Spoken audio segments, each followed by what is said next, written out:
I've been auditing the L's now for about 10 years, and I've probably done about 8,000 hours of L's auditing. Now the L's, some of my earlier lectures, if you've listened to any of my earlier lectures on the L's, excuse me, the L's have to do with GPMs. And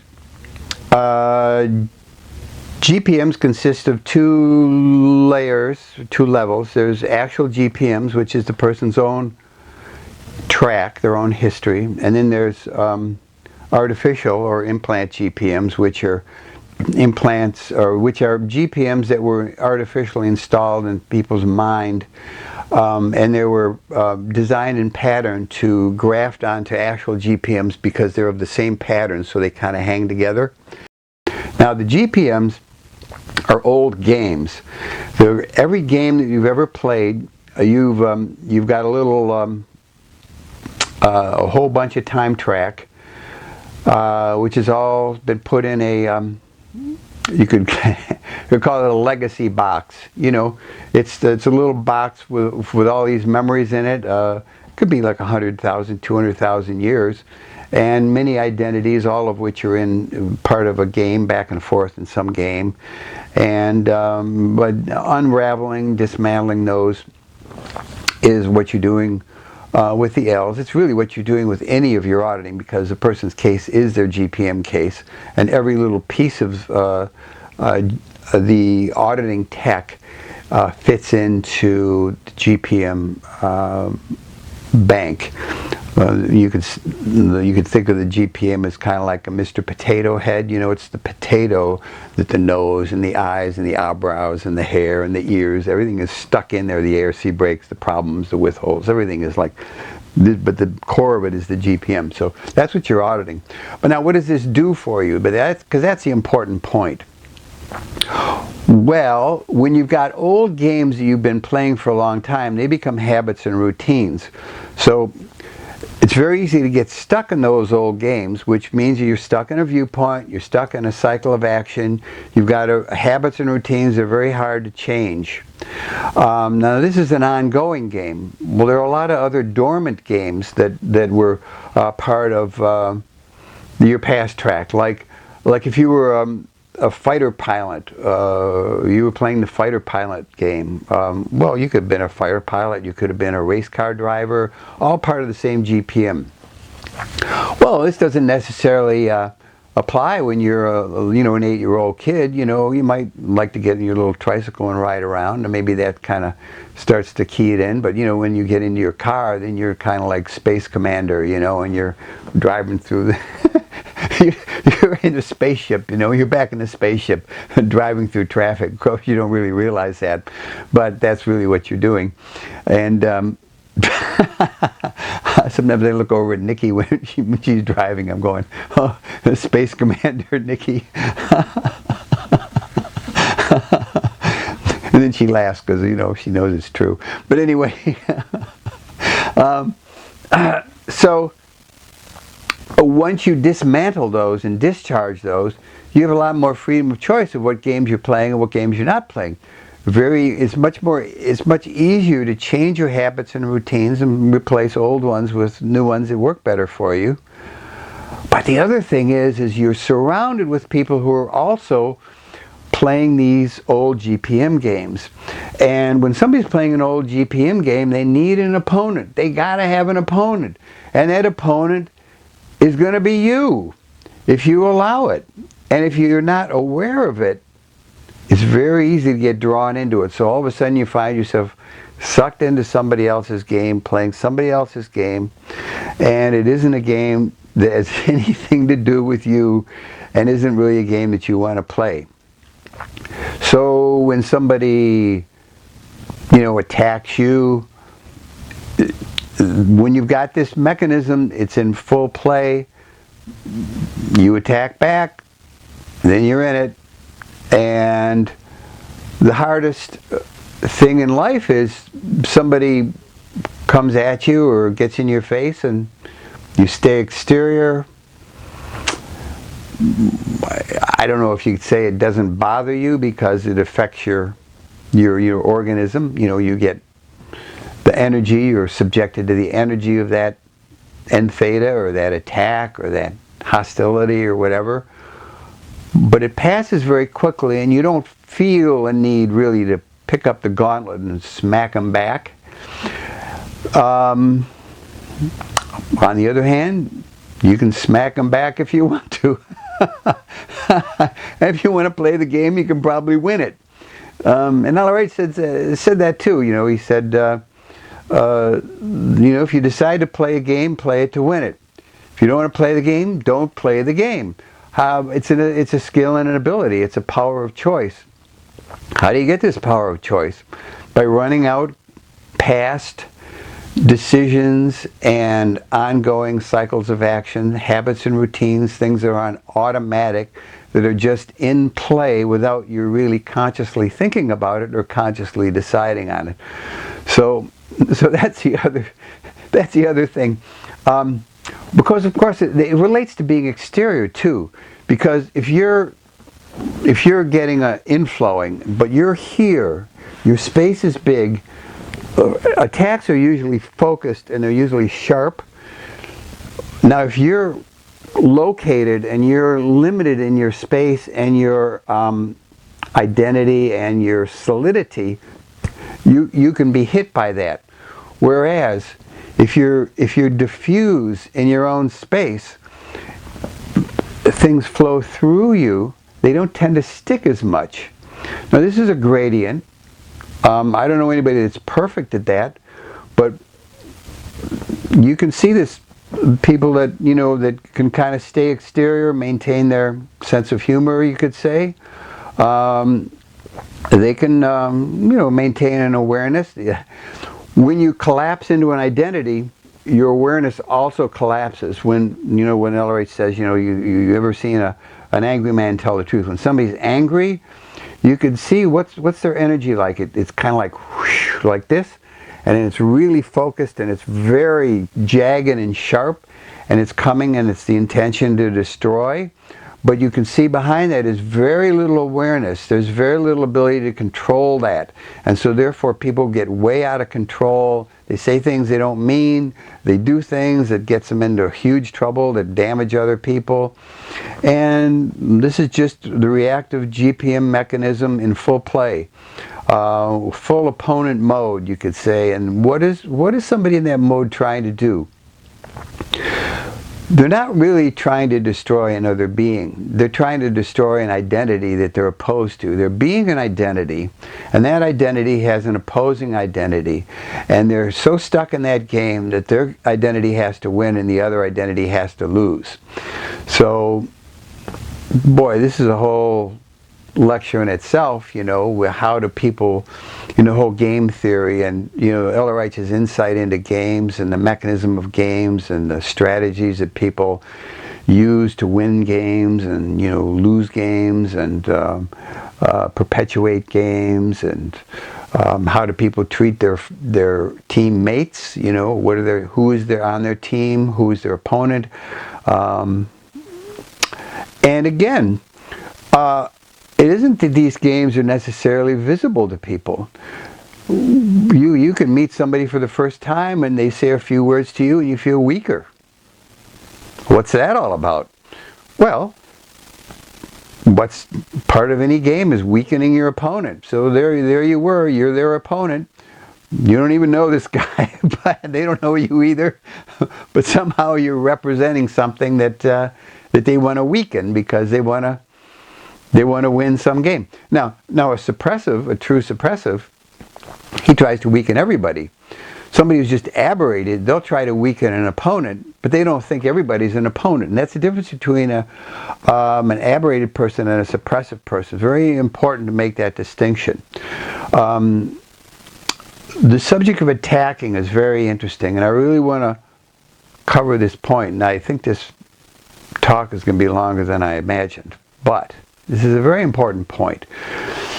And it goes back to an anecdote that I heard when I was on the ship in 1975 about LRH. And there were two staff members that were at each other's throat. And they were always in conflict. And they were just attacking, you know, back and forth. It was just really disruptive. And people tried to handle this. They were they'd got the people to sit down and do TRs with each other. They didn't write up OWs. They'd done a third-party check. It didn't really change anything. They were still at each other's throat. So they brought it up to LRH. He was the arbiter of last resort, you could say. And he said, okay, well, he asked one question. He says, which one is doing the attacking? I said, oh, him.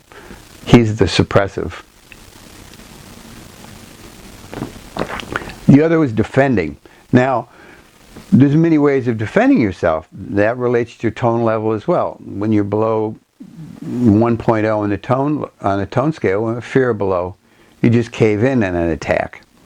Your defense is a rear guard defense. You propitiate, you go into grief, you become inactive, you go into apathy.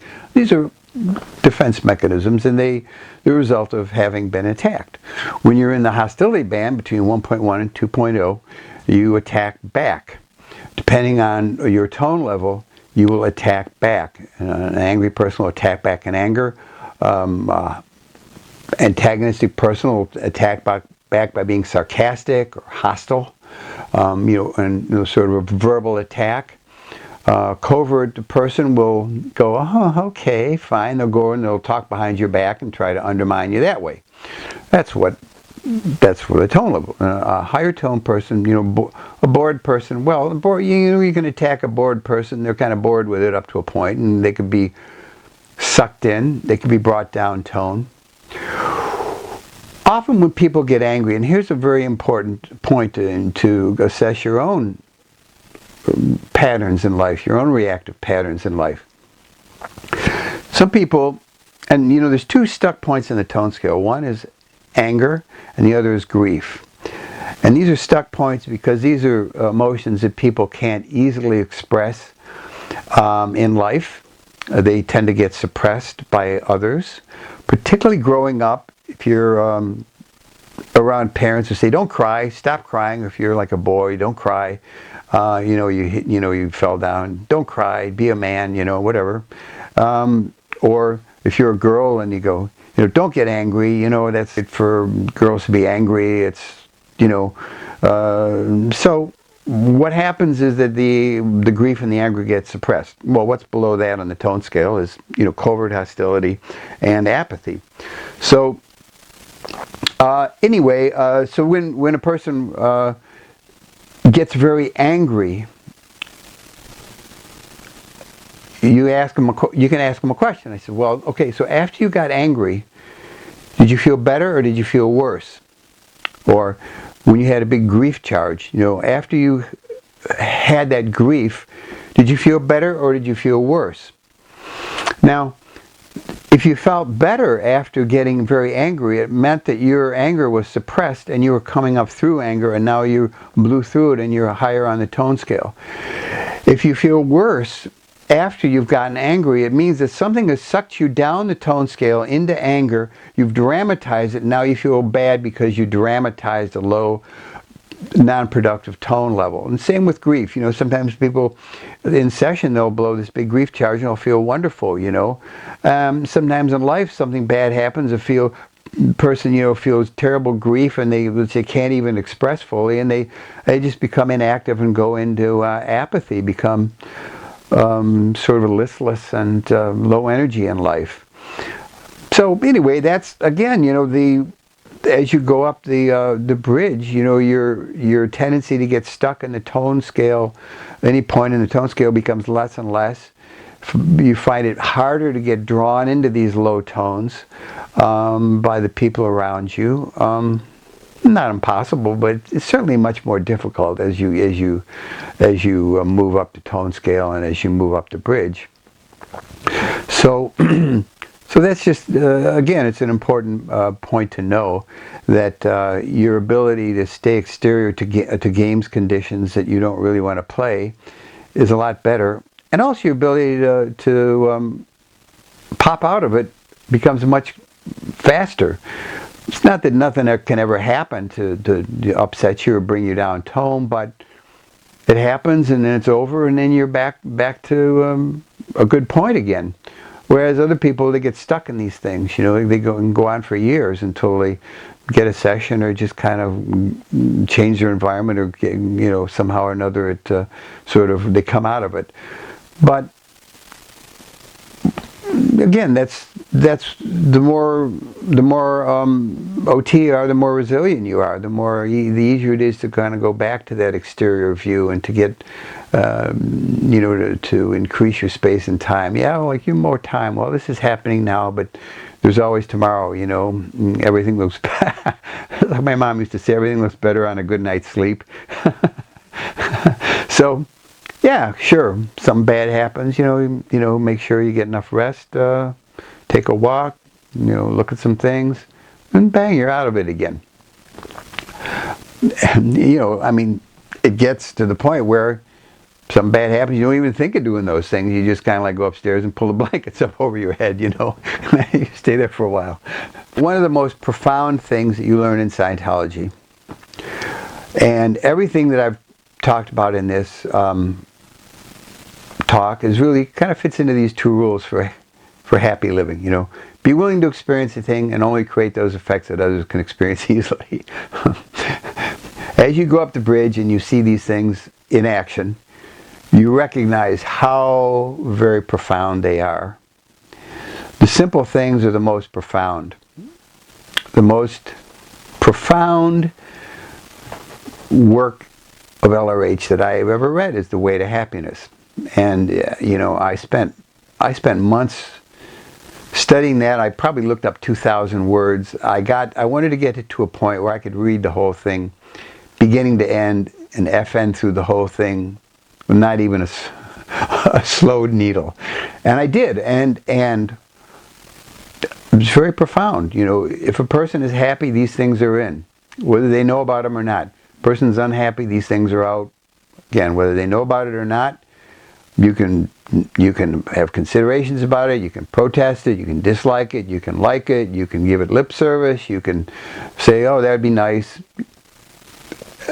The basics are the basics. They apply whatever you think about it isn't really relevant. These things apply. They're either in or they're out.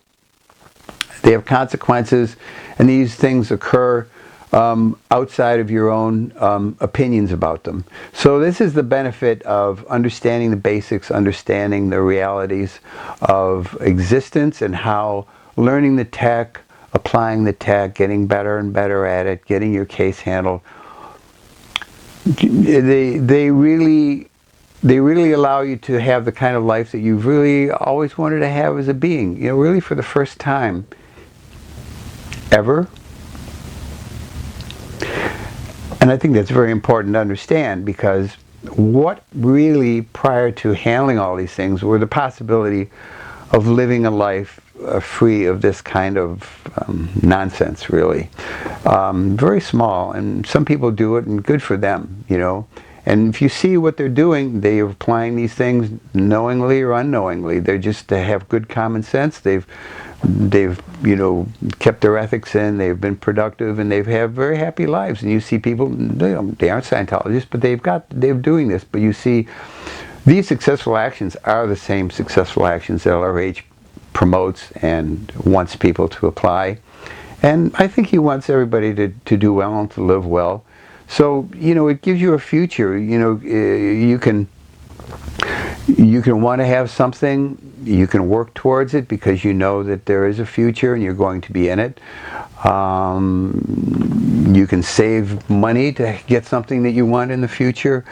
You can put in the effort because you know it's going to pay off, because you know you're doing the right thing, and you don't have this feeling of, well, why bother, who cares, which is just a sort of a philosophical apathy. You can get an education, you can build a career, you can do things now that create the future that you want to have. When you go into debt, well, whatever that debt is, you can be in debt to somebody for something they're doing for you. They create a debt, create an obligation. You can borrow money now to buy a nice car. When you're saving money, you're creating a future. When you're spending money, you're spending your future. And that's really the bottom line of that. It's not that there's anything wrong with buying something on credit if you have enough money to pay it off. But, you know, it's one of the most destructive things that a person can get into is a debt trap. You know, so it's a good thing to keep in mind. But, you know, again, the more common sense you have, the less you're going to be willing to do that, whether anybody tells you about it or not.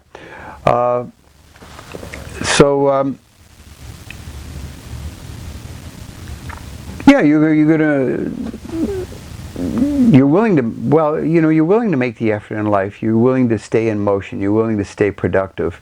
You're producing and you're happy when you're producing because you know you're not only you know, happy in present time because you're producing something in present time, but you also know that you're going to be happy in the future because you're producing a future that you're going to be happy in.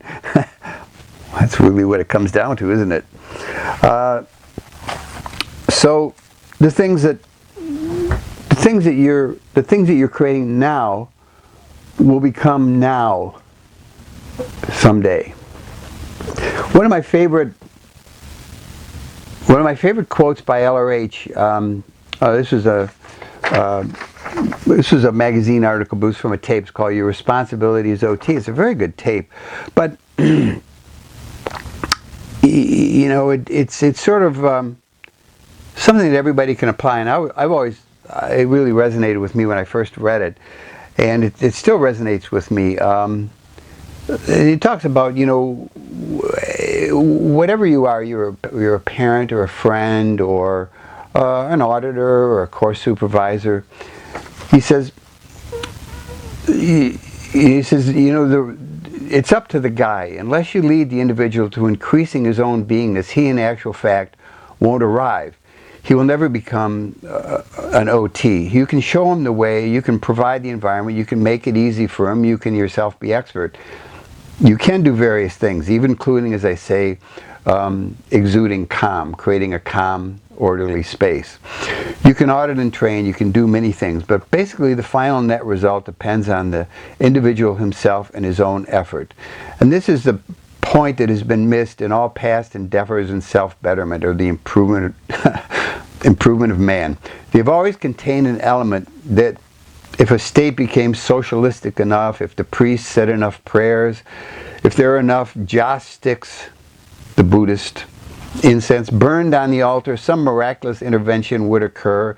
It would make this person into a silk purse, improve his life. The miraculous intervention has to come from the person himself. That is the miraculous intervention that will get him out of the mud. And such a miraculous intervention will actually hand into his hands today with Scientology technology, the ethics, tech, and admin, his own beingness, a goal which has been man's goal for a very long time.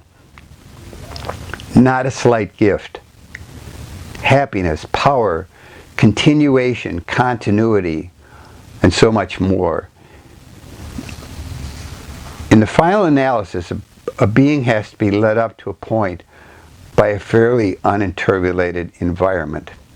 He has to be led up to a point by various approaches where he could stimulate enough to somehow or another reach the next rung, to overcome terrors of becoming the effect, and therefore put his own feet on the road to his own destiny. And in the absence of doing that, he won't make it.